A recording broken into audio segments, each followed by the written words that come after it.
My name is William and I'm 70 years old. For the past 50 of those years, I've been married to Margaret, my wife, my partner and my love. I knew her when we were young and we were two kids ready to take on the world, two kids in love, when we met when I was 20 and she was 18. We have put everything into this, and we have built our lives from scratch, raised our children, shared our dreams, leaned on each other during every high and low. It was Margaret who was with me through all the bad days, who never faltered in her faith in us, who kept with an unbreakable faith in life that we built in. Early years, we didn't have much but we had each other and that was everything. We scrimped and saved to buy our first house, raised two kids in a little house packed full of love, and there are so many memories, holidays, family trips, day to day that are brought with us wherever we go. Margaret was my rock. And it was just that, I thought we'd be together forever, side by side, no matter what the world offered us, we'd be there. Things had quieted down in recent years. I'd retired early, and the days were now somewhat easier, spent tinkering around the house, reading, and being with grandkids. She had loved her job and kept working, not too long ago receiving a promotion that included added responsibilities. At first, I was proud of her. She worked hard and deserves all her success. There was another side effect to the promotion, though, one I hadn't anticipated: air distance, growing ever so slowly and with no sign of relenting. She started traveling more often, each trip seeing her away for days at a time. And because he was my first, I told myself I'd try to accept the change, that it was just work and nothing between us had really changed. She was someone I trusted. After all, we'd been together half a century. Over the months she had become increasingly distant, coming home worn out in ways I had not known of before. Smiles were smaller, conversations shorter and her once happy laugh was rare. I tried to swat it away, reminding myself that work is demanding and that people had seasons of life.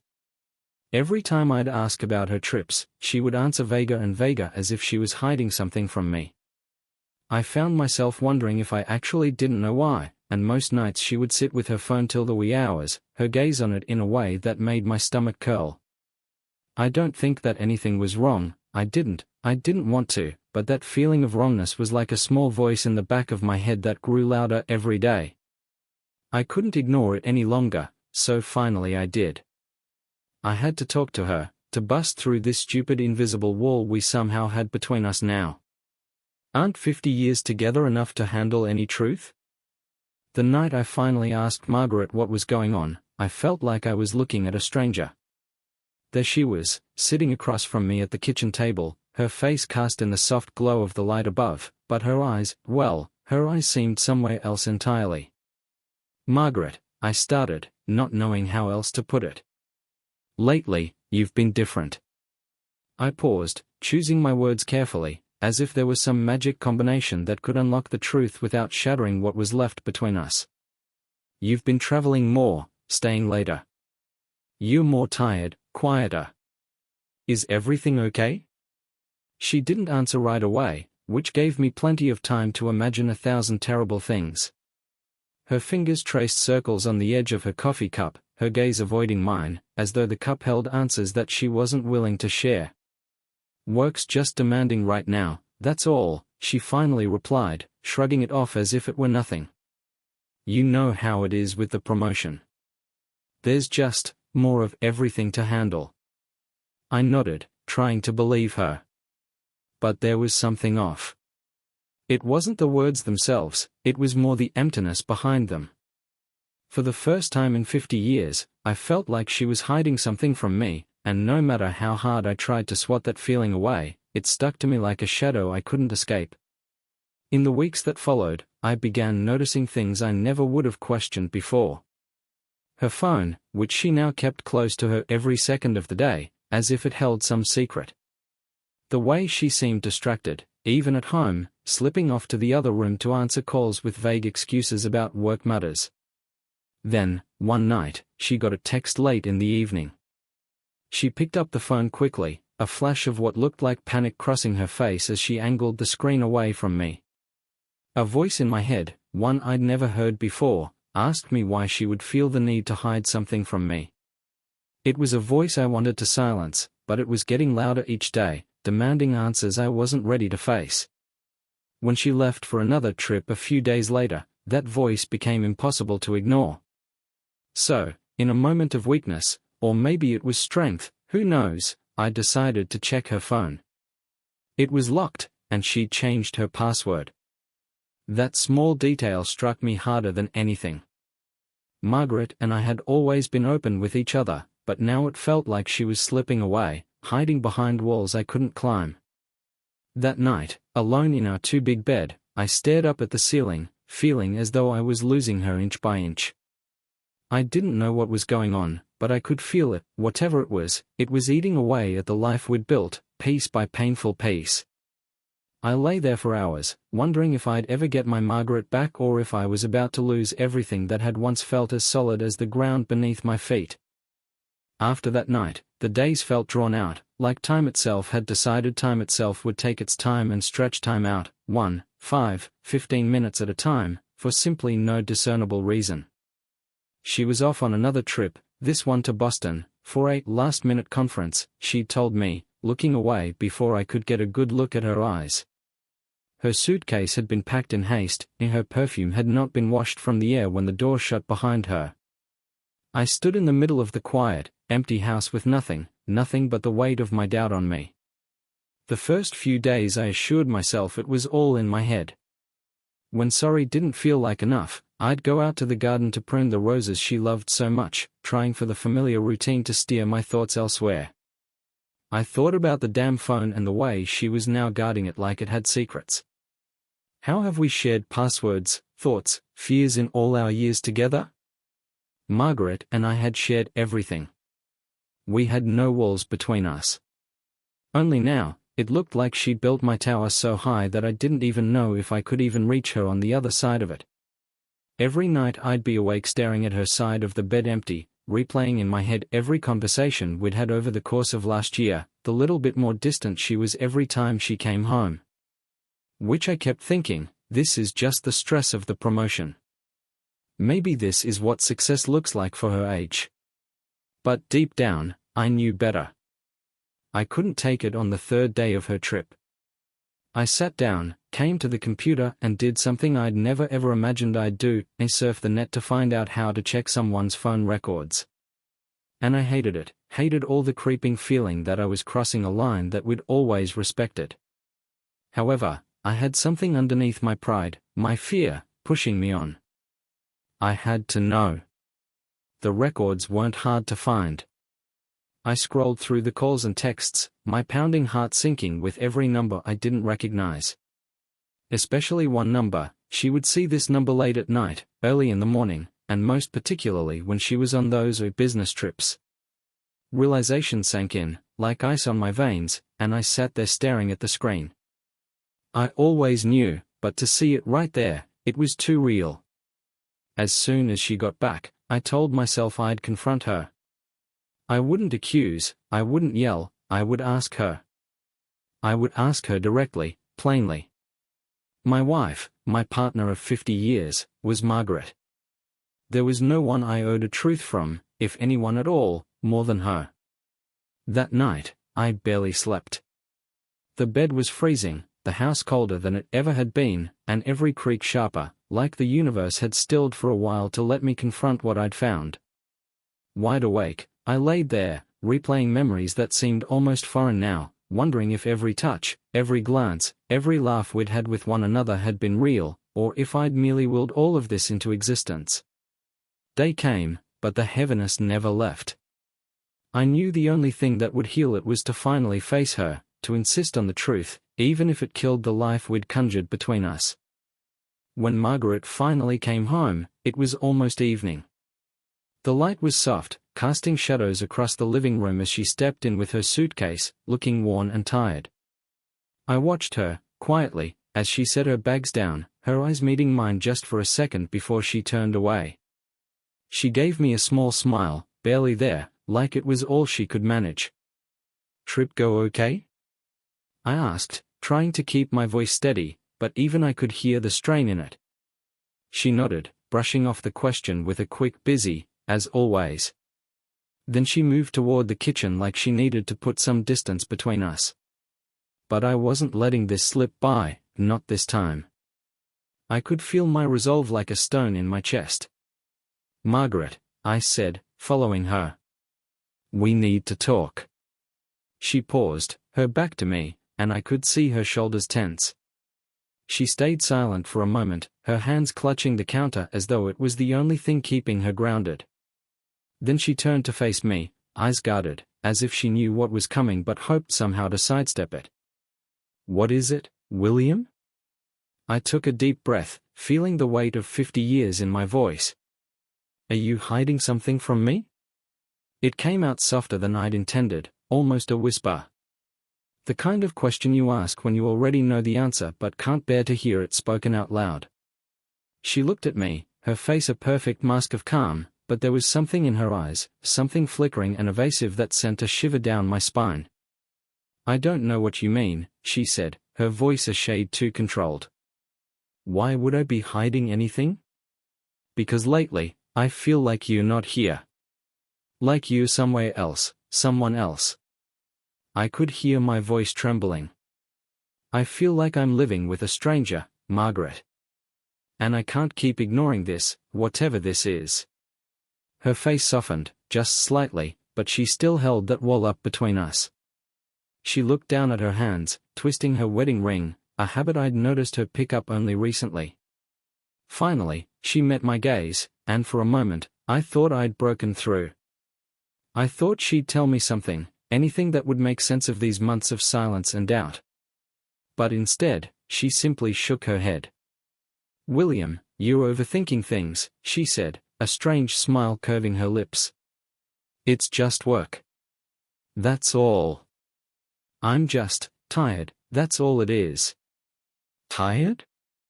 I repeated, feeling something snap inside. "Margaret, I'm tired too. Tired of feeling like I don't know you anymore. Tired of wondering if I'm just some fool, clinging to a marriage that might be over." Her face fell, and for a moment, I saw something in her eyes, regret, maybe, or even fear. But she caught herself, straightening up, her face closing off again. "I don't know what you're talking about, William," she said softly, almost like she pitied me. "You're imagining things." And that was it. The conversation ended just like that, with those 3 words lingering in the air, sharp and hollow. She turned away, retreating into the silence of our home, leaving me standing alone with nothing but my suspicions and a pain that felt like it was going to rip me apart. I watched her walk away, feeling as if I was watching the life we'd built slip through my fingers, and for the first time, I wondered if maybe, just maybe, I was too late to save it. After that night, things changed, though perhaps only for me. Margaret carried on as if nothing had happened, moving through her days with that same, polished calm. But I was different. The questions I'd tried to bury now grew roots, spreading deeper each day, impossible to ignore.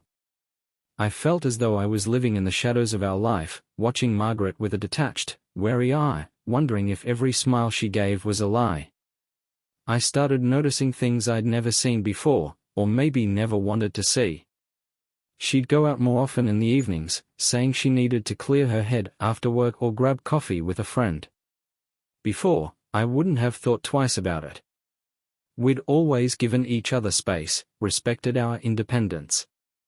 But now, every time she walked out that door, a strange emptiness followed, like she was taking a piece of our life with her each time she left. The worst part was the phone.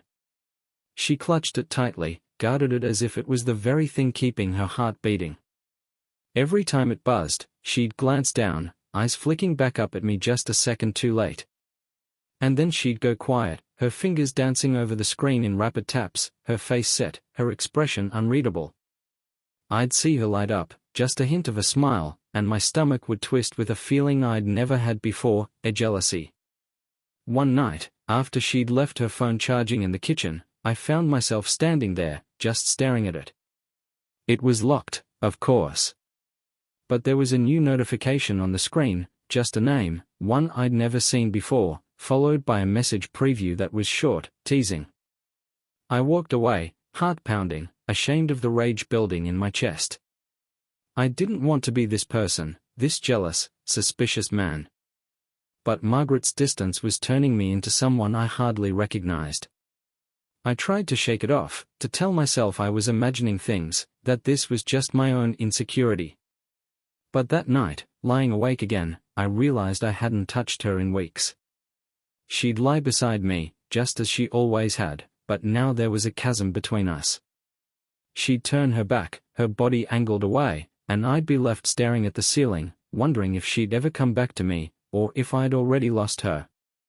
I kept trying to tell myself it was nothing, that all marriages had their rough patches. But we'd always come out the other side, stronger, better for it. This time, though, it was different. This silence was different.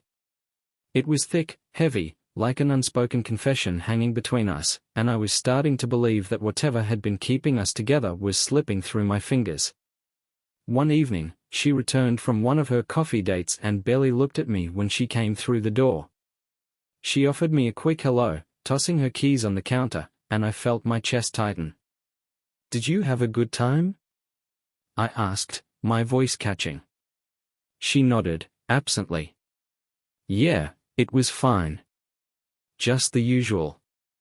Her words were light, but her eyes held that same, distant gaze, like she was 1,000 miles away. "Margaret," I started, the desperation clear in my voice. Do you still want this? Us?" She froze for a fraction of a second, her face flickering with something I couldn't place. Then she looked away, her voice barely a whisper. "Of course I do, William. But sometimes I feel like we've both changed." "Don't you?" "Changed." She'd said it like it was a natural thing, like we were simply growing apart, like 50 years together could fade so easily. I nodded, but inside, I felt something break, and for the first time, I couldn't shake the feeling that maybe, just maybe, I'd already lost her to whatever life she was living beyond our walls. As she turned and walked toward the bedroom, leaving me alone in the dim light of the kitchen, I realized that the woman I'd loved for half a century was slipping away, and there was nothing I could do to bring her back. The following week, I couldn't shake that feeling in my chest, like a knot tied too tight, refusing to loosen. I spent my days going through the motions, but there was a numbness to it all, a haze. Margaret was home, but she was quieter than ever. She'd sit by the window in the evenings, lost in thought, her fingers tapping lightly against her phone, that same distant expression fixed on her face. Every tap, every soft sigh, chipped away at me. One evening, when she went to shower, she'd left her phone on the living room table, the screen still illuminated from the last message she'd received. I don't know what came over me, but I walked over, and before I could second-guess myself, I picked it up. The phone was still locked, but there was a notification banner, and one word stood out, clear as day: "I missed you." It was from that same name I'd seen before, the one I'd been too afraid to ask about. My heart raced as I read the words, my fingers clutching the phone like it held answers to everything that had been tearing me apart inside. My hands shook.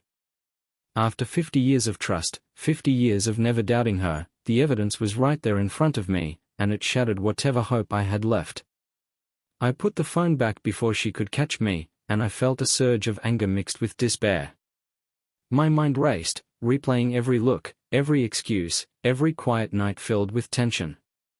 Was this person the reason for her distance? The one who had stolen my Margaret away from me, one piece at a time? I tried to keep my cool, to not jump to conclusions, but the next few days became a struggle just to breathe in the same house. I watched her every move, every secretive glance at her phone, every time she slipped out of the room to answer a call. Each moment felt like another betrayal, another crack in the life we'd built. One night, as we sat across from each other at dinner, the silence was suffocating. I could barely look at her without feeling the sting of those words, "Missed you." How many times had she looked at her phone with that small, secret smile? How many times had she thought of him instead of me? I set my fork down, the sound loud and jarring in the quiet of the room. She looked up, her brow furrowing slightly. "Margaret," I said, my voice rough. Are you seeing someone?" Her eyes widened, just for a moment, and I saw something flash there, panic, maybe, or guilt.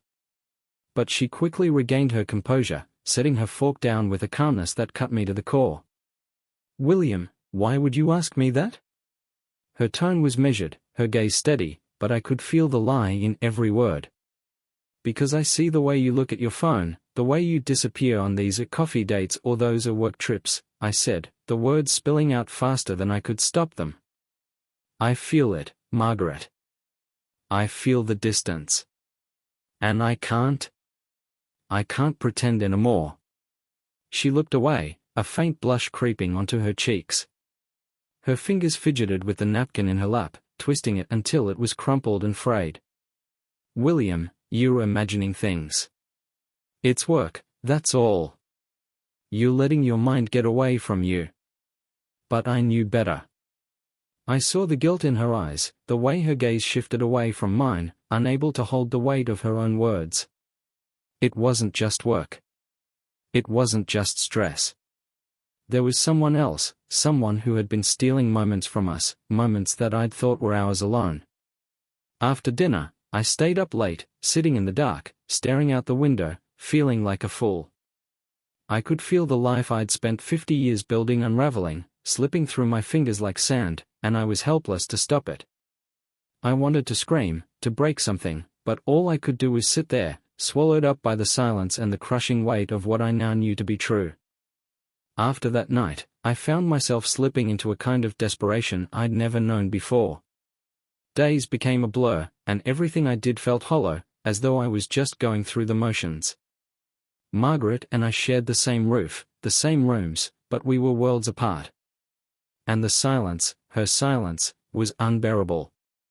The next morning, as she prepared to leave for yet another work meeting, I caught myself watching her in a way that felt foreign.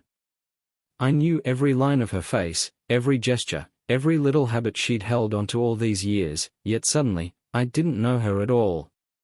She caught me staring and gave me a forced smile, a flash of that polite distance she'd perfected. "I'll be back by dinner," she said, her voice light, casual, but I could hear the tension threaded through it. I nodded, forcing a smile of my own. "Of course. Take your time." When she left, I stood there in the quiet, her words ringing in my ears, and something snapped. I walked into the bedroom, opened her closet, and found myself rifling through her things. I knew it was wrong, but I was past caring. I needed to know if there was something, anything, that would confirm what I'd been fearing all along. Her shoes, her bags, even the scent of her perfume felt like evidence somehow, tangible pieces of her life that now felt foreign to me. Then, in the bottom drawer of her dresser, tucked under a stack of sweaters, I found a small leather notebook. My hands shook as I pulled it out, my fingers brushing over the cover. I'd never seen it before, and I hesitated, feeling a surge of guilt, but the desperation was too strong to ignore. I opened it, turning to the first page. The writing was unmistakably hers, small, neat, every letter carefully formed, like she'd put thought into each word. The first few entries were innocent enough, notes from meetings, reminders for errands, lists of things she'd planned for the house. But as I flipped further, I noticed a shift. The entries became more personal, more intimate. She'd written about someone she referred to only as H, a name I didn't recognize, and my heart stopped as I read the words. "Met H for coffee. He understands me in a way that no one else does. I feel alive when I'm with him." I could feel my heart pounding as I read on, my pulse like a hammer in my chest.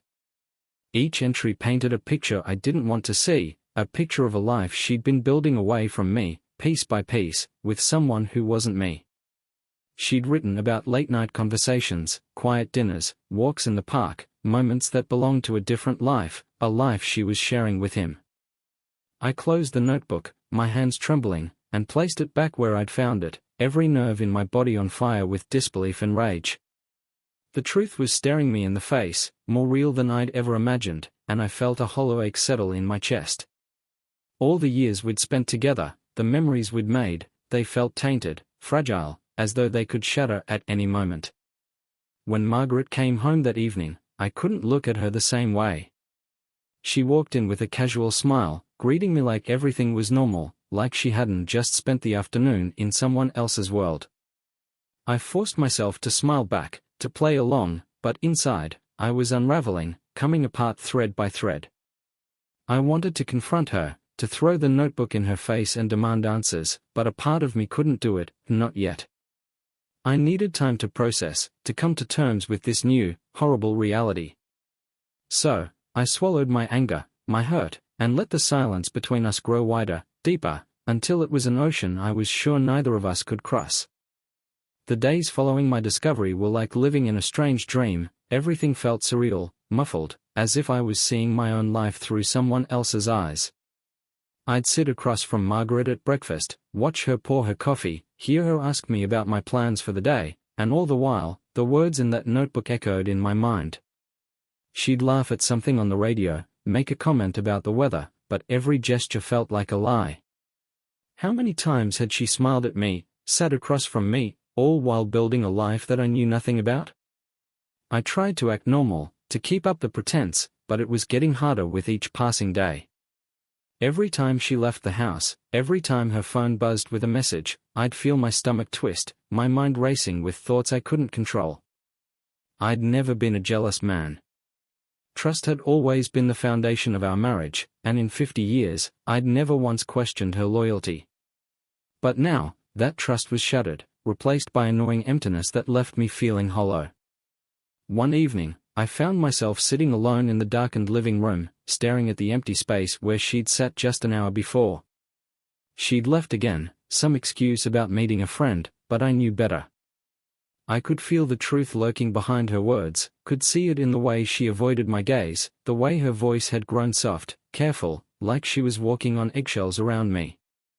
As I sat there, the silence pressed in, heavy and unyielding, and for the first time, I felt a bitter anger rising within me. I'd given her everything, half a century of my life, my heart, my devotion.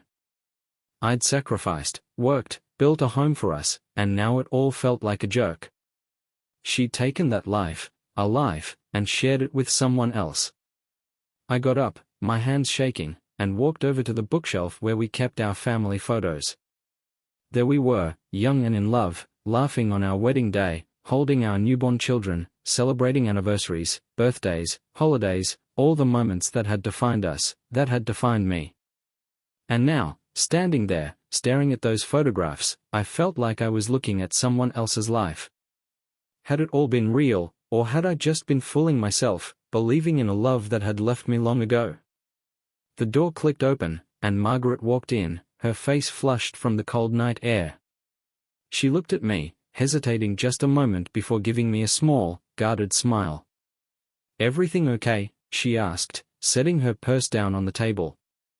I nodded, swallowing the anger that threatened to spill over. "Fine," I said, forcing the word out like it didn't taste bitter in my mouth. She looked at me, her eyes searching, and for a brief second, I wondered if she knew. If she sensed that I was onto her, that I could see through the mask she was wearing. But she just nodded, turning away to hang up her coat, and the moment passed, leaving me standing there, clutching onto the last shreds of my pride. That night, lying next to her in bed, I couldn't bring myself to close my eyes. I listened to her breathing, steady and soft, as if she hadn't a single care in the world. How could she sleep so soundly? How could she lie there, knowing the hurt she'd caused, knowing the betrayal she'd wrapped me in? I wanted to shake her awake, to force her to see the pain she was putting me through, but instead, I just lay there, silent, the truth heavy in my chest like a weight I couldn't bear. I realized then that I was living with a lie, breathing it in every day, carrying it with me like an invisible scar. And as I lay there, staring into the darkness, I knew that something had to give. I couldn't keep pretending, couldn't keep living in this house with a woman who had torn our life apart without a second thought. But how do you let go of 50 years? How do you walk away from the life you've spent half a century building? The questions haunted me, filling the room, pressing down on me until I felt like I was drowning. The weight of those unspoken questions: how do you let go? How do you walk away? Stayed with me for days, gnawing at me like a wound that refused to heal. I'd wake up each morning with the same ache in my chest, the same hollow feeling that nothing in my life was real anymore. I couldn't eat, couldn't sleep, couldn't think about anything but the betrayal that now colored every corner of my world. And Margaret, she carried on, smiling at me with those same empty eyes, pretending like everything was fine. But it wasn't fine. It hadn't been fine for a long time. One evening, as I sat at the kitchen table, my hands wrapped around a cup of coffee that had long since gone cold, I heard her on the phone in the next room. I couldn't make out the words, but her voice was soft, intimate, the way she used to speak to me. That voice was a knife, twisting in my gut. I set down the mug, my hands trembling, the anger rising up in me, filling me with a heat I could barely control. She hung up the phone, and I listened to her footsteps as she walked back into the room, pausing when she saw me there in the dim light. She looked at me, her face carefully blank, as though she were waiting for something, perhaps hoping I'd stay silent as I had so many times before. But I couldn't. Not anymore. "Who are you talking to, Margaret?" I asked, my voice barely more than a whisper. But the words carried weight, thick and heavy, hanging between us like a threat. She hesitated, her eyes flickering with something I couldn't quite place. "Just a friend," she said finally, her voice light, almost dismissive. "A friend?" I repeated, the word bitter on my tongue. "Is that what he is to you?" She took a step back, her face paling. "William, I don't know what you're implying." "Oh, I think you do," I said, my voice rising, every ounce of anger, of hurt, spilling out. "I've seen the messages. I've seen the way you look at your phone, the way you disappear, always with some excuse that doesn't hold up. I know, Margaret. I know." Silence fell between us, thick and unyielding. She stared at me, her expression shifting from shock to something else, something harder, as if she was calculating what to say, how much to reveal. And then, finally, she spoke. I didn't mean for it to happen," she said softly, her voice trembling. "I never wanted to hurt you, William. I felt so lost, and he was there." Her words cut deep, deeper than I'd thought possible. I sat there, numb, as she told me how she'd met him, how he'd made her feel alive again, how she'd felt something she hadn't felt in years. She spoke of her loneliness, of her restlessness, of things I never knew she'd been holding inside. And all the while, I listened, barely able to breathe, as she tore apart everything I'd held sacred, every memory, every moment we'd shared. "You were my life," I said finally, my voice breaking.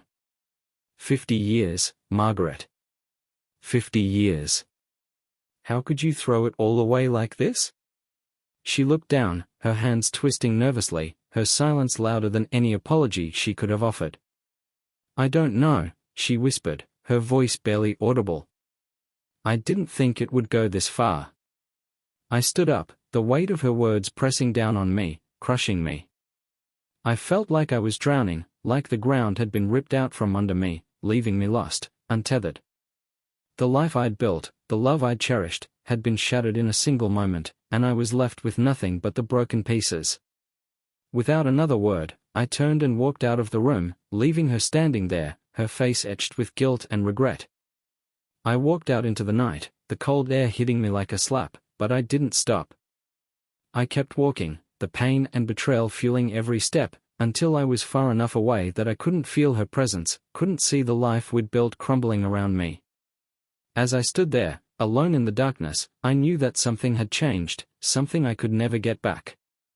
And for the first time in my life, I wondered if I was truly ready to let her go. I don't remember how long I walked that night. Maybe. The streets were empty, and the world around me was quiet, a cold and unforgiving silence pressing in from every side. I barely felt the chill, barely registered the streetlights flickering on as I passed beneath them. All I could feel was the weight of what Margaret had confessed, the way each of her words had stripped away the life I thought I knew. When I finally turned back toward home, dawn was just beginning to break, casting a pale, gray light over the neighborhood. The house felt foreign as I stepped through the door. Every corner, every piece of furniture, every photograph on the walls, all of it felt like the relics of a life that had slipped through my fingers overnight. I moved through each room, my hand brushing over the backs of chairs, the edges of tables, as if I needed to feel each piece of that old life before letting it go. Margaret was awake, sitting in the living room, her hands wrapped around a mug of tea that had long since gone cold. She looked up when I walked in, her eyes red-rimmed, her face drawn and weary. She opened her mouth to speak, but I held up my hand. I couldn't hear any more apologies. I couldn't handle more explanations or pleas for understanding. I needed silence. I needed space. I went to the spare bedroom and closed the door, sinking onto the bed. It was a small room, sparsely furnished, just an old dresser, a single chair by the window, and a bed covered with a quilt Margaret's mother had made. I hadn't set foot in that room in years, it had always just been a guest room, a space we hardly used. But now, it felt like a refuge, a place where I could hold on to whatever was left of me without her shadow hanging over it. For the next few days, we moved around each other like ghosts. I'd hear her in the kitchen, making coffee, moving dishes. Occasionally, she'd tap lightly on the door of the spare room, asking if I wanted to talk, but I always stayed silent. The idea of talking felt impossible, like any word from my mouth would break me apart all over again. Once, she slid a note under the door. I stared at it for a long time before opening it, dreading the words I knew would be there. It was simple, just a few lines written in her neat, careful handwriting. "William, please let me explain. Let me try to make this right. I never wanted this to happen. I am so sorry." I read it again and again, my mind grasping for any sense of comfort, of redemption in her words, but I found none. Instead, the apology only seemed to drive home the truth that something vital had broken between us, something I wasn't sure could ever be repaired. On the fourth day, she asked me to meet her in the kitchen. I almost didn't go, almost stayed holed up in the spare room, but something in her voice made me get up, made me shuffle down the hall and take a seat across from her. She looked at me, her eyes tired, her hands folded on the table, and for a moment, we just sat there in silence. "William," she said, her voice soft, fragile. "I don't expect you to forgive me. I don't. I can't even forgive myself. But I can't bear this silence between us. It's unbearable." I didn't answer. I could barely look at her without feeling that familiar surge of pain and anger rising up, threatening to overwhelm me. But she continued, her words hesitant, broken. It wasn't what you think," she whispered, as though the words were choking her. "It was never about replacing you. I was lonely, and I didn't know how to reach you anymore. I didn't know how to find us again." Her words stirred something deep inside, a glimmer of the old love I'd had for her. We'd been through so much together over the years. We'd loved and fought and struggled, building our life piece by piece. And now, sitting across from her, watching her struggle to find the right words, I felt the first stirrings of doubt. Had I been blind to her unhappiness? Had I missed something, somewhere along the way? I took a deep breath, feeling the weight of it in my chest. "Margaret, I gave you everything I had. Everything. And you gave it away to a stranger." She flinched, her face crumpling, but I pressed on, my voice steady and quiet. "I don't know if I can ever forgive this. I don't know if I want to." Silence fell between us again, thick and heavy. She nodded, a tear slipping down her cheek as she looked away, her hands trembling on the table. "I understand," she whispered. "But I'm still here. I'm still willing to try, if you are." I didn't answer. I couldn't. I stood up, the numbness creeping over me again, and walked back to the spare room, closing the door behind me.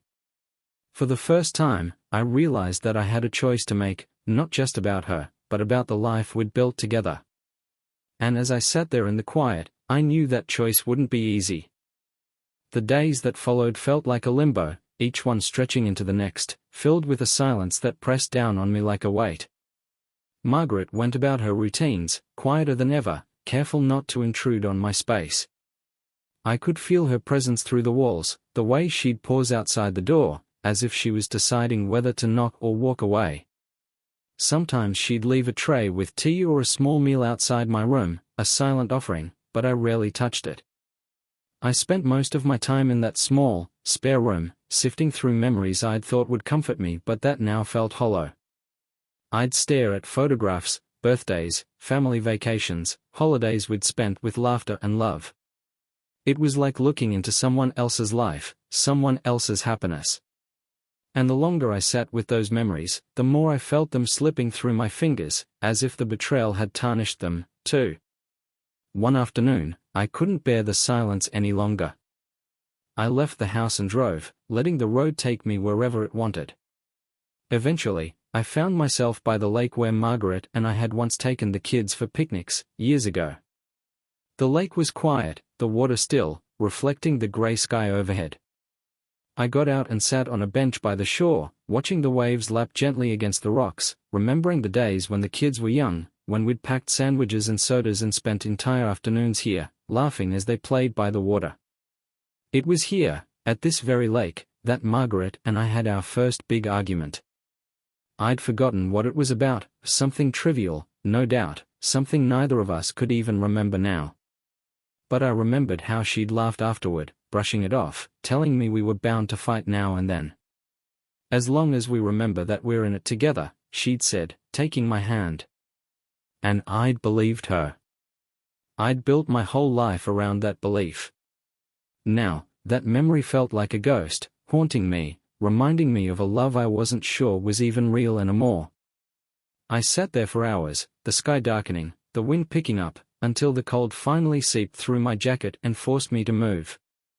But as I drove home, I felt something shift inside me, a small crack in the wall I'd built around myself. I didn't know what it meant, but I knew I couldn't ignore it. When I walked through the door that evening, Margaret was waiting for me. She stood in the hallway, her face pale, her eyes red-rimmed from crying. She didn't say a word, just looked at me, as though she could see the conflict raging inside. And for a moment, the anger that had been my constant companion softened, giving way to something I hadn't felt in a long time, empathy.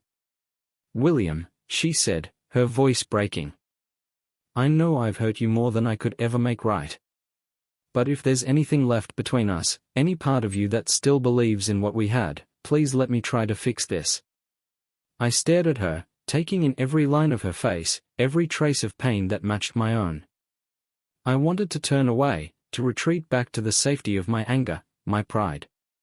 But something held me there, something deeper, something that had nothing to do with forgiveness or love. It was the life we'd built, the years we'd shared, the family we'd created together. I couldn't erase that, no matter how much I wanted to. I took a shaky breath, the words coming slowly, haltingly. "I don't know if I can forgive you, Margaret. I don't even know if I want to. But, maybe I'm willing to try." The relief that flooded her face was immediate, but she didn't move closer. She just nodded, her expression a mixture of gratitude and uncertainty. "I understand," she whispered. "And I'll take whatever you're willing to give." That night, we sat across from each other at the kitchen table, talking for the first time in weeks. She told me about her loneliness, her confusion, her mistakes. She held nothing back, her words raw, vulnerable, laying bare the parts of herself she'd hidden away for so long. And as I listened, I felt the first stirrings of something I thought I'd lost, a glimmer of understanding, a faint hope that maybe, just maybe, we could find our way back to each other. But it was only a glimmer. The wounds were still fresh, the scars too deep to ignore. We had a long road ahead, one filled with questions I wasn't sure either of us could answer. And yet, as I sat there, watching the woman I'd loved for 50 years lay her heart open before me, I knew that I couldn't turn away, not yet. Not while there was still a chance, however small, that we could find a way to heal. And so, with a cautious heart and a heavy spirit, I made the choice to stay. For now. The days that followed were tentative, like stepping on thin ice. Every word, every glance, every gesture felt fragile, as if one wrong move would shatter whatever was left between us. Margaret and I moved carefully, trying to fill the silence that had haunted our home for so long. But the memories of her betrayal hung in the air, heavy and unspoken, like a bruise we both felt but couldn't touch. We'd started talking, carefully at first. She'd tell me about her day, her voice low, her words measured. I'd listen, nodding here and there, but the walls I'd put up still felt solid, unyielding. I wanted to believe her, to let her words reach me, but the hurt had woven itself into my heart too deeply to be ignored. Sometimes, she'd reach out, her hand lingering on mine for just a moment longer than necessary, as if she was testing whether I'd pull away. And each time, I left my hand there, though a part of me felt like retreating.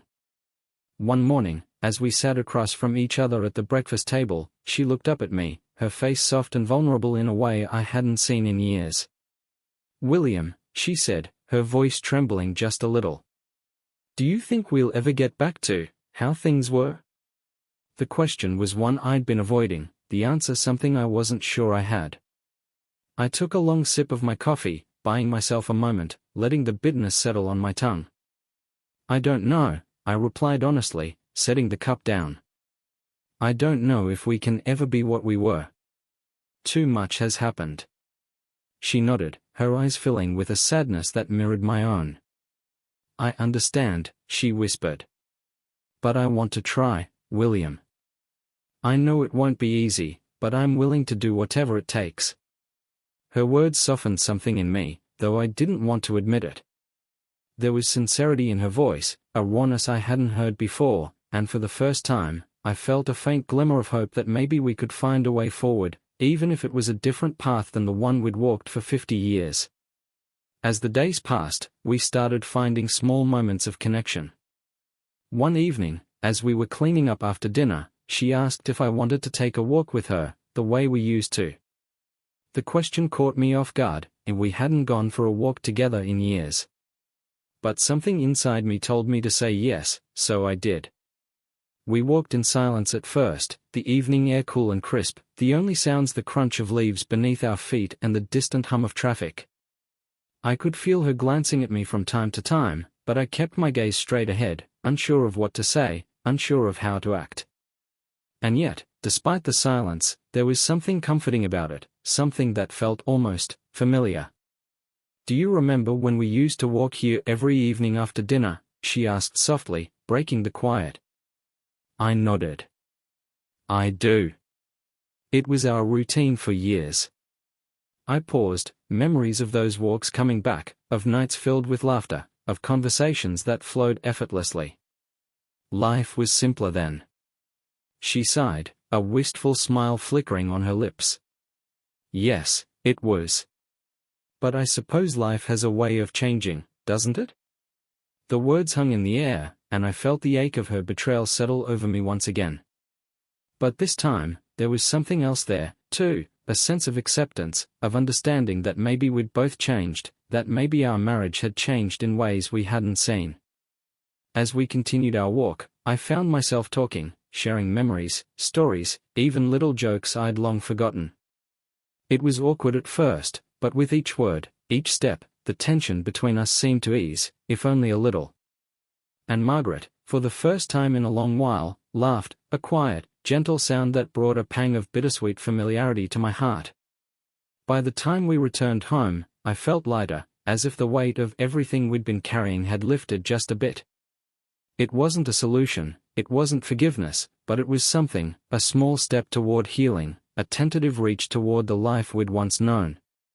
In the quiet of that night, as we both drifted into separate rooms, I realized that maybe healing wasn't a destination, but a process. And for the first time, I felt a cautious hope that maybe we could navigate this path together, one small step at a time. Healing, as it turns out, comes in the smallest of gestures. It isn't something grand or immediate, it's barely visible, a tiny seed that only begins to grow when you least expect it.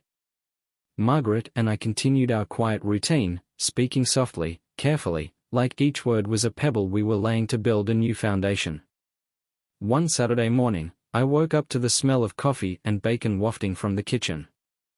I shuffled down the hall, and there she was, standing by the stove, humming a tune I hadn't heard in years. The sound stopped me in my tracks. It took me back to years ago, to the Margaret I'd fallen in love with, the Margaret who used to hum while cooking breakfast, her voice filling the kitchen with warmth. I realized how long it had been since I'd seen her this way. She looked up when she noticed me standing there, and for the first time in what felt like an eternity, her smile reached her eyes. "Good morning," she said softly, almost shyly, as if she wasn't sure how I'd respond. I nodded, feeling an odd warmth in my chest. "Morning," I replied, managing a small smile of my own. "Would you like some breakfast?" she asked, her voice light, hopeful. I hesitated, a part of me wanting to keep my distance, but something stronger pushed me forward. "Sure," I said, pulling out a chair at the kitchen table. She poured us both a cup of coffee, set a plate in front of me, and took a seat across from me. We ate in comfortable silence, the kind that had once been our natural rhythm. And in that quiet moment, I felt something I hadn't felt in a long time, a sense of peace, however brief. I'd been carrying so much anger, so much pain, and for a moment, it felt like I could set it down, like I could just be with her, without the weight of everything that had happened. After breakfast, she surprised me again. "William," she said, looking at me earnestly, "would you go with me to the art gallery this afternoon? I know we haven't done anything like that in a while, but I thought it might be nice. Just us." I looked at her, and I could see how much this meant to her, this attempt to bridge the gap between us. For years, going to galleries had been our shared escape, a place where we could get lost in colors, shapes, and each other. I'd almost forgotten how much I'd loved those afternoons. And maybe, I thought, this could be the start of something, a step toward reclaiming that piece of us. "Yes," I said finally. "I'd like that." When we arrived at the gallery, the familiar smell of paint and old wood flooded my senses, filling me with memories of countless weekends spent here, admiring paintings, discussing our favorite pieces. Margaret walked beside me, her face brightening as she took in the art on the walls, her eyes lingering on certain pieces. It was like seeing her in her element, a part of her that had been hidden for so long. We wandered from room to room, and for the first time in what felt like forever, we began to talk, really talk. We discussed the colors, the textures, the emotions each painting evoked. She pointed out details I hadn't noticed, and I did the same, our voices blending together in a way that felt natural, easy. It was as if, just for a moment, we were stepping back in time, back to a place where our love was uncomplicated and steady. At one point, we came across a painting of an elderly couple, their hands intertwined, their faces lined with age but filled with a profound, quiet love. Margaret stared at it, her eyes soft, and I saw the flicker of something in her expression, a longing, maybe, or a regret that mirrored my own. "I used to think that would be us," she whispered, almost to herself. "Growing old together, hands clasped, nothing but years of memories between us." I looked at the painting, feeling the same ache settle in my chest. "I thought so, too," I replied, my voice barely above a whisper. She turned to me, her gaze steady. Do you think we could still have that, William?" I didn't know how to answer. I wanted to believe it was possible, that we could rebuild, that time could heal the wounds we'd both inflicted on each other. But the scars were still fresh, and forgiveness was a slow, painful journey. "I don't know, Margaret," I said honestly. "But maybe we can try. One day at a time."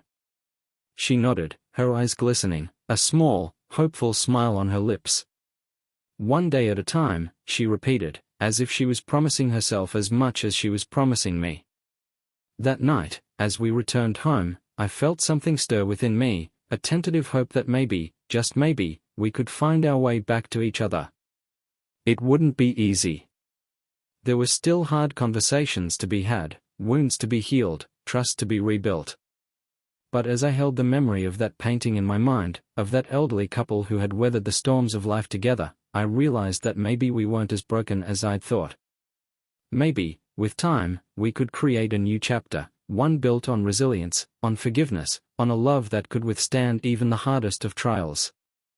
The days began to feel different after our trip to the gallery, like a gentle shift in the current of our lives. Margaret and I found ourselves slowly breaking through the quiet, our conversations becoming a little longer, a little deeper, as though each word was carefully mending the fractures between us. But forgiveness, I realized, wasn't something that could be forced. It was heavy, slow, and unpredictable, a visitor that came and went as it pleased, leaving both of us uncertain. One evening, we sat together in the living room, a fire crackling in the hearth. Margaret was thumbing through an old photo album, one I hadn't seen in years. She turned the pages slowly, her face softening with each picture, a summer vacation with the kids, birthdays celebrated around this very room, late nights where we stayed up far too long laughing at nothing in particular. "Do you remember this?" she asked, pointing to a photo of us standing on a rocky beach, her hair blowing wild in the wind, my arm around her shoulders. We were younger, so much younger, and smiling as if the world was ours. I nodded, my chest tightening at the memory. That was the Oregon coast. We drove up the entire coastline, just the two of us. She smiled, her fingers brushing over the image. I remember it like it was yesterday. You kept teasing me about my hair, said I looked like I was wrestling the wind. And you told me I looked like I was one step away from falling off the rocks, I added, chuckling softly. I think that was one of the best trips we ever took. We sat in silence after that, each of us lost in memories that seemed, somehow, both close and distant. I could feel the weight of what had happened between us pressing down on the moment, a dark shadow stretching across the bright memories we shared. And yet, for the first time, I felt a small urge to reach out and lighten that shadow. "Margaret," I began, my voice quieter than I intended. "I want to understand. I don't know if I'll ever fully be able to, but I want to try. If you're willing to talk about all of it, maybe it would help." She looked at me, her expression unreadable, but there was a flicker of relief in her eyes. She set the photo album aside, taking a steadying breath. I'd like that," she said, her voice trembling. "It wasn't something I planned, William. It was like I was slipping away from myself, bit by bit, and he was just there." Her words were difficult to hear, each one cutting in ways I couldn't describe. But I listened, forcing myself to stay present, to hold on to the parts of her that were opening up, raw and real. She talked about the loneliness, the sense of isolation she hadn't known how to explain, how it had grown slowly over the years, creating a distance even she couldn't understand. "I didn't know how to reach out to you, how to tell you what I was feeling," she continued, her voice soft. "And I should have. I should have trusted that we could face it together. But I took the easy way out. And that's something I'll have to live with for the rest of my life." I let her words sink in, feeling the complexity of her pain mixing with my own. I realized then that I wasn't just grieving her betrayal, I was grieving the years we'd lost to silence, the moments that could have brought us closer but had only driven us further apart. "It wasn't just you, Margaret," I said after a long pause, surprising even myself. "I could have done more, too. Maybe I stopped listening as closely, stopped seeing you as the person you are and just assumed you'd always be there." She reached for my hand, her fingers warm and trembling as they curled around mine. "Maybe we both forgot," she whispered, her voice thick with emotion. "But I want to remember, William. I want to rebuild this, to find our way back to each other. If you're willing." There it was, the invitation I hadn't been sure I'd ever want to accept.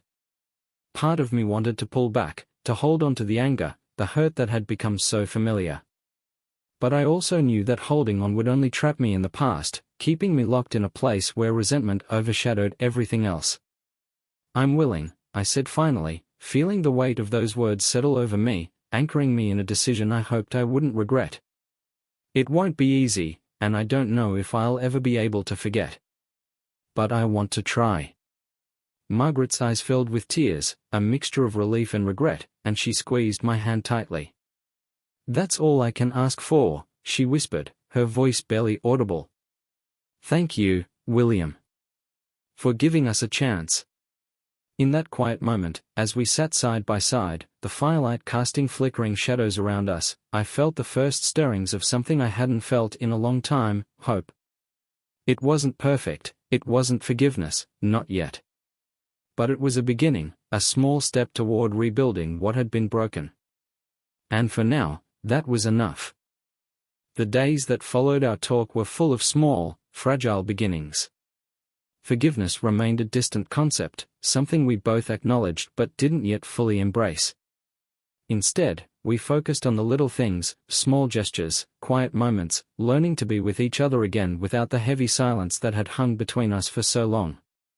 It was as though we were tiptoeing across a bridge that could collapse at any moment, both careful not to take any missteps.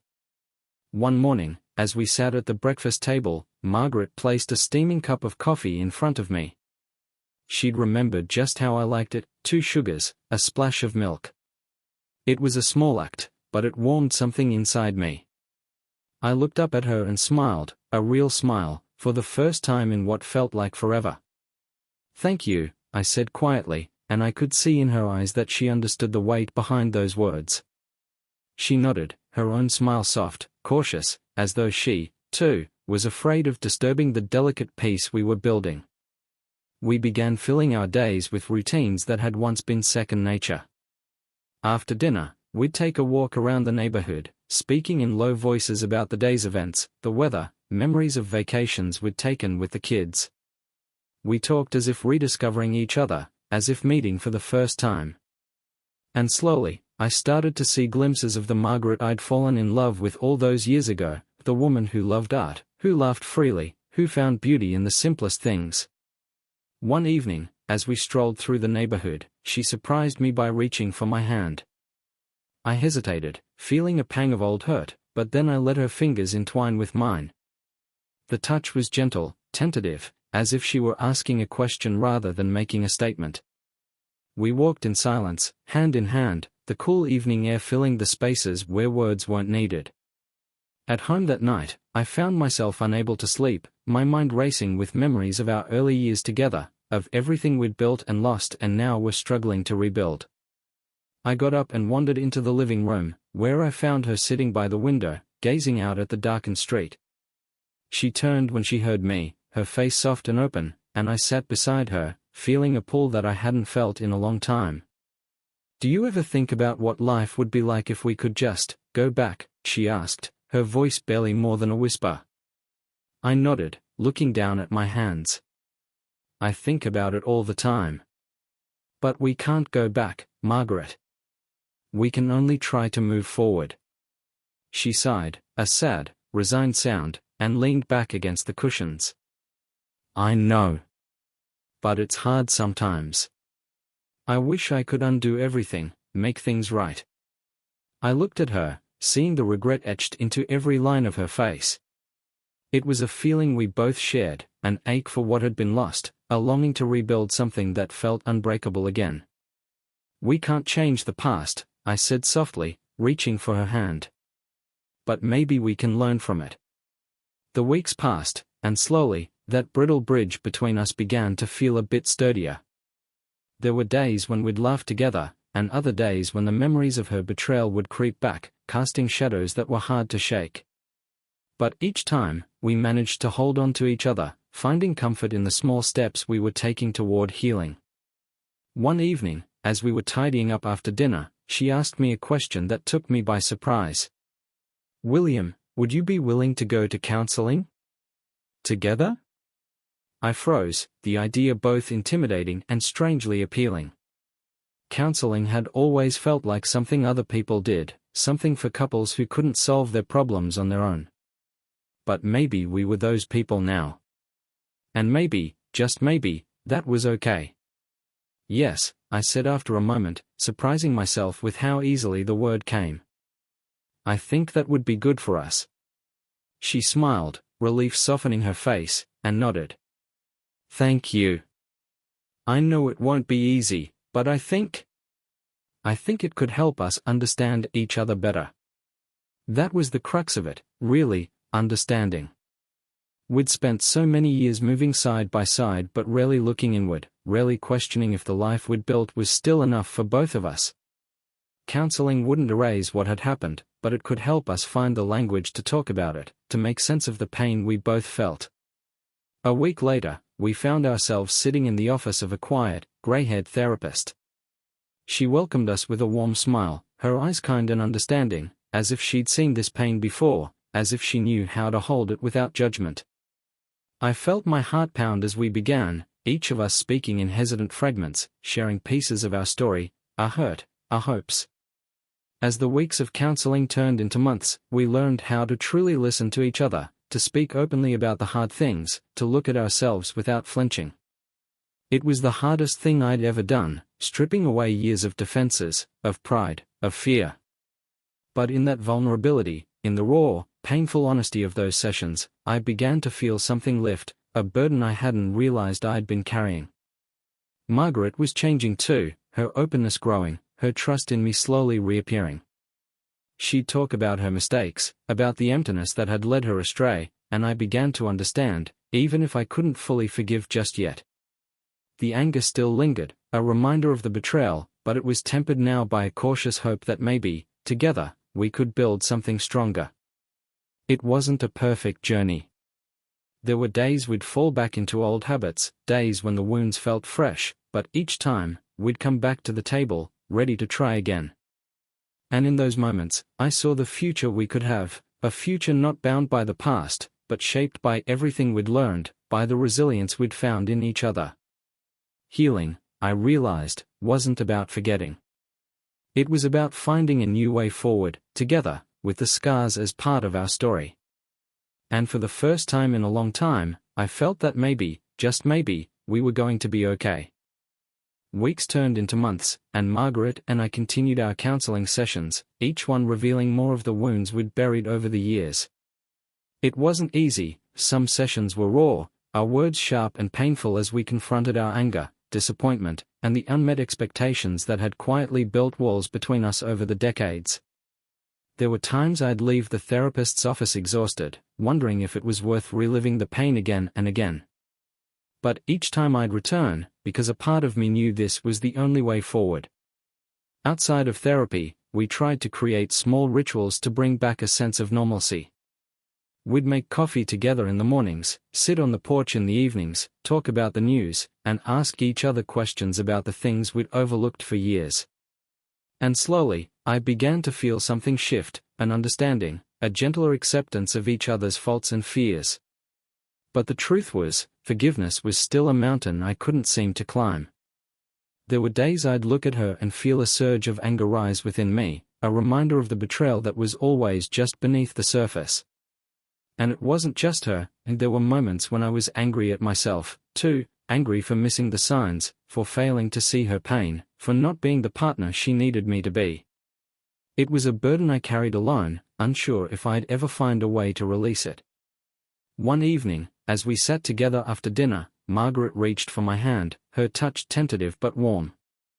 "William," she began, her voice barely above a whisper, "I know I've asked a lot from you, more than I deserve. And I know I don't have the right to ask for more.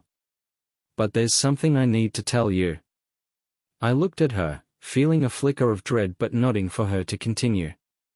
I think part of the reason I felt so lost was because I'd let go of things I loved, things that made me feel like myself, she said, her gaze fixed on her hands. And I don't mean just the affair, or work, or anything like that. I mean, life. I'd lost sight of what I wanted, who I was. And I was afraid to admit that. Her words settled over me, stirring memories of my own, the times I'd pushed aside my own desires for the sake of routine, of comfort, of the life we'd built. I understood, in some way, what she was saying. In our long journey together, we'd both lost parts of ourselves, quietly sacrificed dreams and passions in ways that had eventually driven us apart. I think I know what you mean, I replied, surprised at the honesty in my own voice. It's easy to get lost in a life built around someone else. Sometimes, you forget who you are on your own. She nodded, her eyes meeting mine. I don't want to lose that part of myself anymore, William. I don't want to lose us, either. But I think, if we're going to make this work, we both need to find that balance. A way to stay true to ourselves, and still, stay true to each other. Her words struck a chord. Maybe that was the piece we'd both been missing all along, the understanding that love doesn't mean losing yourself, but rather finding a way to grow together, side by side. We'd spent so long clinging to the past that we hadn't allowed ourselves the freedom to evolve, to become who we were meant to be. The next day, we decided to try something different. We each wrote a list of things we'd always wanted to do but had never made time for, dreams we'd set aside for the sake of practicality or routine. Margaret's list included learning how to paint, taking a weekend cooking class, and starting a garden. Mine was shorter, traveling, reconnecting with old friends, and spending more time on my woodworking projects. Together, we made a plan to start with something simple. That weekend, we drove to the nearest lake with a canvas and a set of paints Margaret had bought, and while she lost herself in painting, I spent the morning carving small pieces of driftwood I'd found along the shore. The hours passed quietly, and for the first time, we weren't focused on each other's expectations or past hurts. We were simply two people rediscovering life, side by side, in the simplest, most honest way. On the drive home, Margaret looked over at me, a small, contented smile on her face. "Thank you, William. For doing this. For letting us find a way to be ourselves again." I nodded, feeling a weight lift, a sense of relief that was unfamiliar but welcome. "Thank you, Margaret," I replied. "For reminding me that we're more than what's happened to us. And that maybe, just maybe, we're still capable of becoming something new." As we pulled into the driveway, I realized that this shared, growing understanding, was the foundation we'd been needing all along. It was fragile, still filled with uncertainties and questions, but it was real. It was ours. And as we walked back into the house, hand in hand, I felt something close to hope settle in my chest, a tentative belief that maybe, after all this time, we were finally finding our way home. In the weeks that followed, Margaret and I began to settle into a new rhythm, one where we allowed each other the space to be who we were, unfiltered and unguarded. It was strange, learning to let go of my expectations, to stop watching her every move with suspicion. But if we were ever going to truly move forward, I knew that I couldn't keep clinging to the hurt.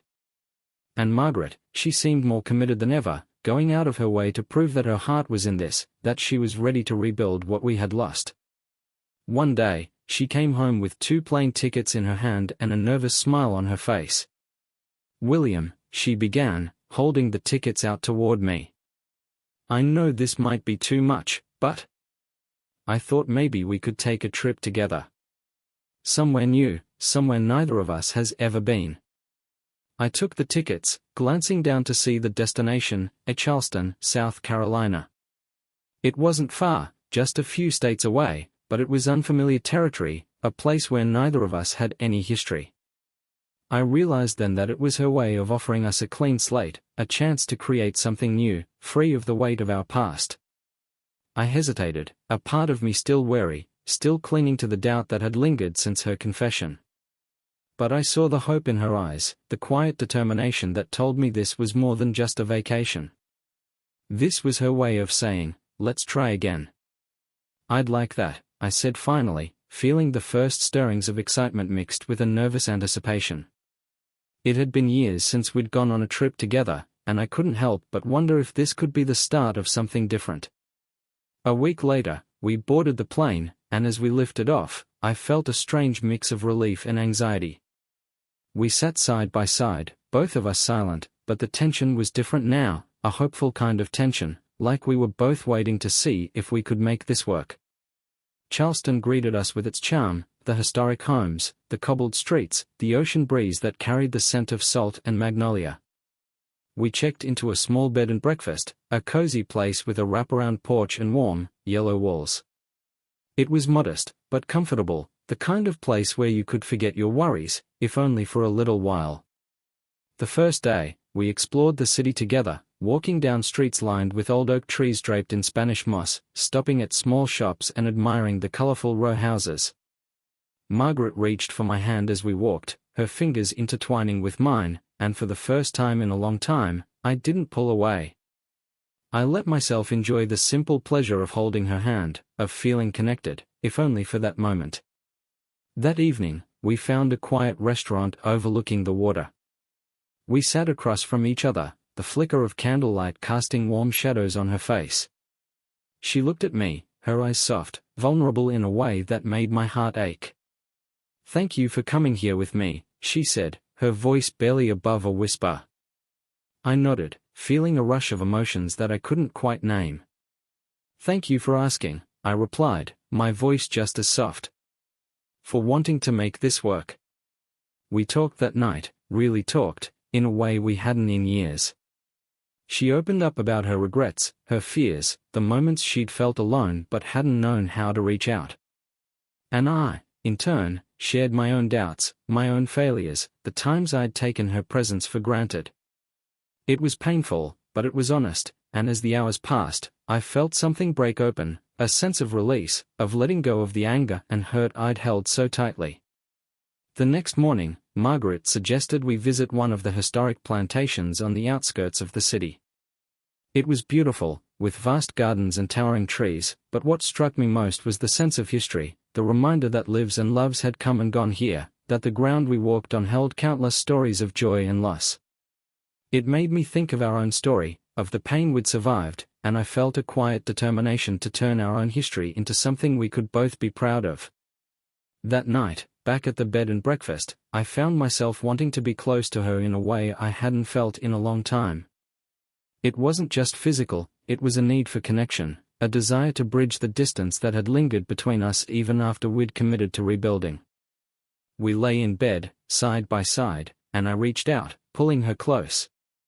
She melted into my arms, her head resting on my chest, and in that moment, the silence felt full, warm, like something had finally settled between us.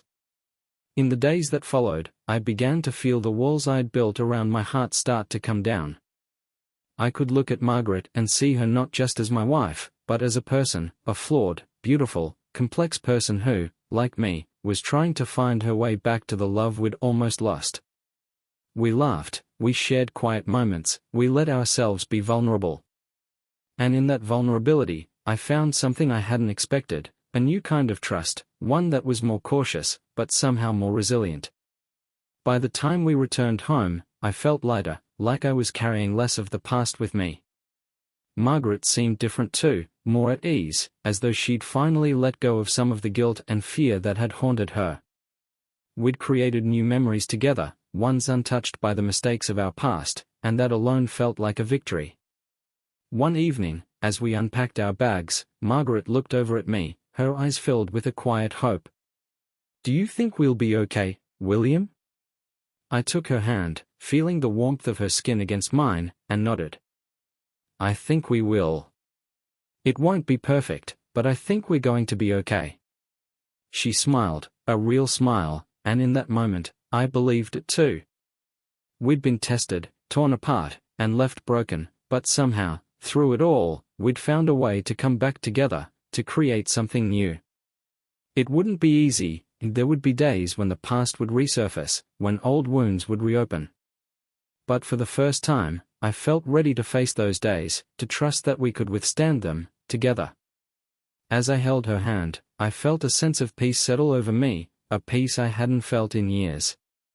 And for the first time, I allowed myself to believe that our love, though battered and scarred, was still strong, still worth fighting for. Coming back from Charleston felt like waking up from a dream, a beautiful and fragile one we weren't quite ready to leave behind. There was something bittersweet about returning home, about stepping back into the routines we'd spent years building together, but this time it felt different. Every corner of our house, every familiar object seemed both haunted by memories and illuminated with a new sense of possibility. Margaret and I moved more easily around each other now, like we were learning to dance again after a long separation. I no longer watched her with suspicion, and she no longer walked on eggshells. We were both more present, more attentive, taking time to notice the small things we'd once overlooked. One afternoon, as I was working in the garage, Margaret came out with 2 cups of lemonade and a shy smile on her face. "Need a break?" she asked, offering me a glass. I accepted, and we sat on a couple of old chairs in the garage, sipping lemonade in comfortable silence. After a while, she looked over at the woodworking project I'd been chipping away at, a small bookshelf I'd promised to build for our daughter's nursery, a gift for our soon-to-arrive first grandchild. "You've always had such a way with wood," she said softly, her gaze warm and thoughtful. "I don't think I ever told you how much I admire that about you." I blinked, caught off guard by her words. It had been years since either of us had taken time to compliment each other, let alone notice the things we each loved. I felt a warmth rise in my chest, a quiet gratitude that she saw me not just as her husband, but as a man with passions and talents that were uniquely mine. "Thank you," I replied, and before I knew it, I was telling her about the woodworking projects I'd dreamed of doing, how I'd always wanted to build a small cabin with my own hands, just to see if I could. It was a dream I hadn't even realized I'd held on to, one I'd tucked away somewhere along the line, thinking it was impractical, a younger man's fantasy. "You should do it," she said, surprising me again. "You've spent your whole life taking care of everyone else, William. Maybe it's time to do something for yourself." Her words stirred something inside me, a part of myself I'd long forgotten. It was as though, in rebuilding our marriage, we were also rebuilding the individuals we'd been before our lives became so tightly intertwined. I felt a quiet joy in that realization, a freedom I hadn't expected. In the days that followed, Margaret began to pursue her own long-forgotten interests as well. She signed up for a painting class, and every Saturday morning, she'd head out with a canvas tucked under her arm, a quiet excitement in her eyes. She'd come home in the afternoon, splattered with paint, her face glowing with the satisfaction of having created something new. Seeing her like that, I felt a tenderness that ran deeper than the love we'd shared in our early years, a love that was not about possession or expectation, but about simply witnessing each other as we were, imperfect and whole. One evening, we sat on the porch watching the sun dip below the horizon, the sky awash of pinks and purples. Margaret reached for my hand, and we sat in comfortable silence, the weight of unspoken words hanging between us. After a while, she broke the silence. "William, I know I've apologized 1,000 times, but there's something I haven't told you." Her voice was steady, but I could sense a hint of fear beneath it. I turned to look at her, nodding for her to continue. "I don't just want you to forgive me. I want you to know that I forgive you, too." She paused, her gaze soft but unwavering. "I know that you were hurt, but so was I, in ways I didn't know how to express. And I think I blamed you for things that weren't your fault. I let that hurt fester, and I took the easy way out instead of facing it with you. But I want you to know that I'm letting go of that blame now. I forgive you, William." Her words hit me harder than I could have expected. I'd spent so much time wrapped up in my own pain that I hadn't fully grasped the ways I might have hurt her, too.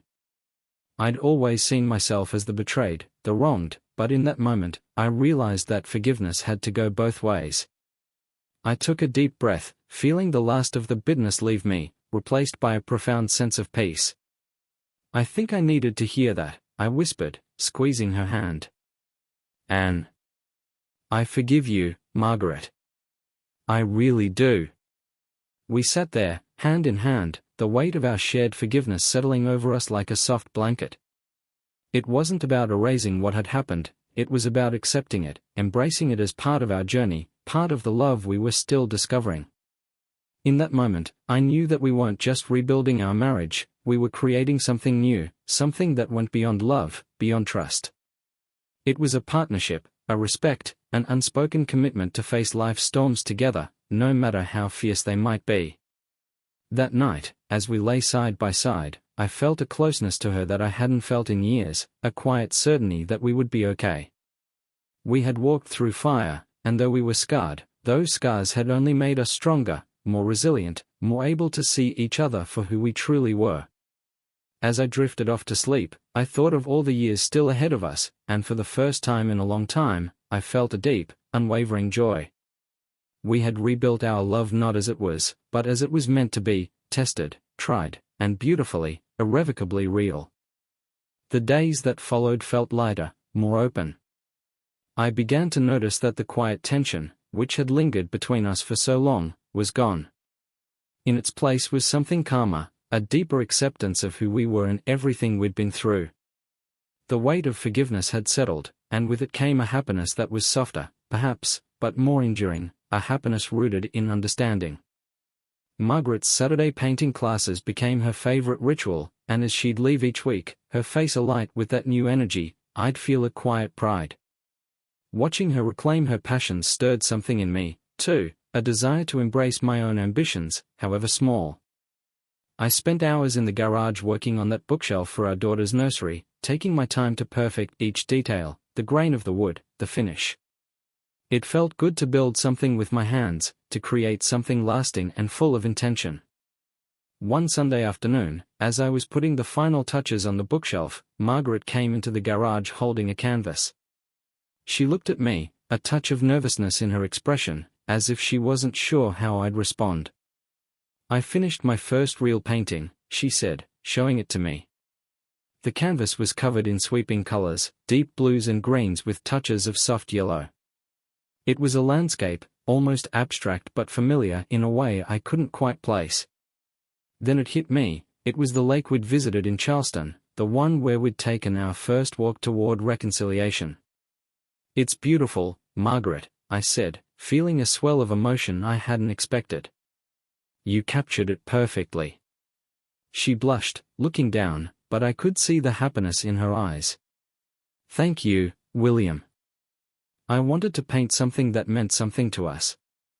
A reminder of where we found each other again." I reached for her hand, squeezing it gently.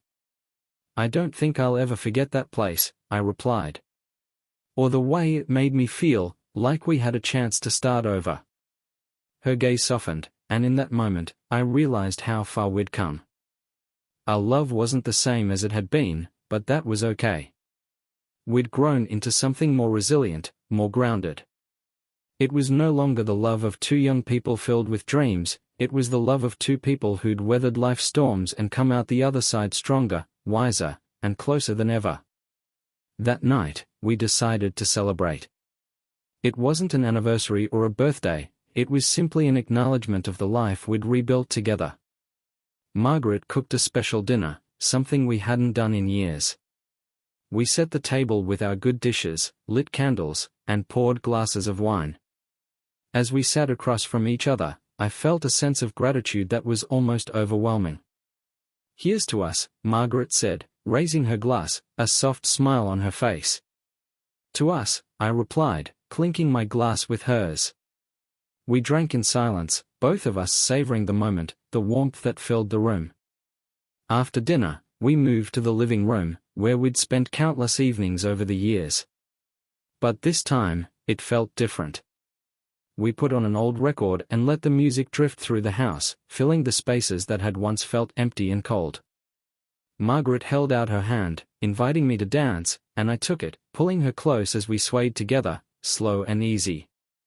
"I love you, William," she whispered, her head resting against my chest. Her words were simple, but they carried the weight of everything we'd been through, every fight, every tear, every moment of doubt and forgiveness. "I love you, too," I replied, my voice thick with emotion. And in that moment, I realized that those words meant more now than they ever had before. We stood there, holding each other, letting the music and the memories wash over us. It wasn't a grand gesture, it wasn't some dramatic declaration. It was just us, two people who had chosen, again and again, to stay, to rebuild, to love. In the weeks that followed, life settled into a steady, fulfilling rhythm. Margaret and I continued our routines, shared our days, and made time for the little rituals that brought us closer. We spoke openly, laughed freely, and shared a new sense of purpose. Our home felt warmer, more alive, filled with the quiet joy of two people who had rediscovered each other. one afternoon, as we prepared to visit our daughter and bring her the finished bookshelf, Margaret stopped me by the door, her eyes bright with that same hopeful spark I'd seen in Charleston. "I think we did it, William," she said softly. "I think we found our way back." I looked at her, feeling the truth of her words resonate deep within me. We had found our way back. But more than that, we'd found a new path forward, one built on trust, understanding, and a love that had been tested and strengthened by everything we'd endured. "Yes," I replied, my heart full, "we did." And as we stepped out into the world together, I knew that whatever challenges lay ahead, we would face them side by side, with a love that was not only reborn but transformed, as strong and lasting as the wood of that bookshelf I'd built with my own two hands. Bringing the bookshelf to our daughter's home felt like the final piece of a journey Margaret and I had been on for over a year now. As I carried it through her front door, our daughter's eyes lit up, and she ran her fingers over the polished wood with the same reverence I'd felt while building it. She hugged me tightly, whispering her thanks, and I felt an immense satisfaction. This wasn't just a gift, it was a symbol of everything Margaret and I had rebuilt. Later, as we sat with our daughter and son-in-law in their cozy living room, the laughter of family filled the space, so warm and familiar. The peace I felt was something I hadn't experienced in a long time. I watched Margaret interact with our daughter, her face soft, relaxed, the tension that had once lived there now replaced with a lightness that was heartening. It was as though we had all come home to each other in a way I hadn't dared to hope for. As evening fell and we prepared to leave, our daughter hugged me once more and said, "Dad, I'm proud of you both. You and Mom, it's inspiring, what you've done together." I held her close, feeling a well of gratitude and pride that words couldn't quite capture. Margaret joined us, wrapping her arms around us both, and in that quiet moment, I felt a connection that ran deeper than anything I could have imagined. We had fought, hurt, forgiven, and finally found our way back, not only to each other but to the family we'd built together. On the drive home, Margaret reached for my hand. We didn't speak, and we didn't need to. The quiet comfort that had grown between us said everything. A few weeks later, I found Margaret in the garage one afternoon, staring at the pile of leftover wood from the bookshelf. She looked up, a glint of mischief in her eyes. "What do you say we build something together?" she asked, grinning. I laughed, surprised but delighted by the idea. "Are you sure? I remember you having about as much patience for woodworking as I did for your painting." She laughed, and the sound was so genuine, so full of joy, that I couldn't help but agree. Together, we started drawing up plans, a simple project, a new bench for the front porch where we'd spent so many evenings rebuilding our lives. As we worked, side by side, sanding and hammering, we fell into an easy rhythm, a flow that felt natural and right. Each tap of the hammer, each brush of sandpaper was like building a new layer onto the life we'd made together. When we finally placed the bench on the porch, Margaret and I sat down, admiring our handiwork. The sun was setting, casting a warm glow over the house, over us, and over the small world we'd recreated. "I never thought we'd get here," she said, breaking the comfortable silence. I nodded, taking her hand. "Neither did I. But I'm glad we did." We sat there, hand in hand, watching as the world softened into twilight. This love we'd found was different now, not naive or untested, but steady and deep, forged from struggle and understanding. It wasn't the fairy tale we might have once imagined, but it was real. It was ours.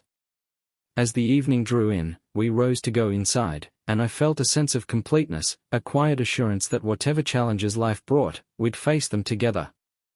This journey, our journey, had come full circle. And as we stepped into our home, I knew with unwavering certainty that we were exactly where we were meant to be, side by side, ready to face whatever came next, one day at a time.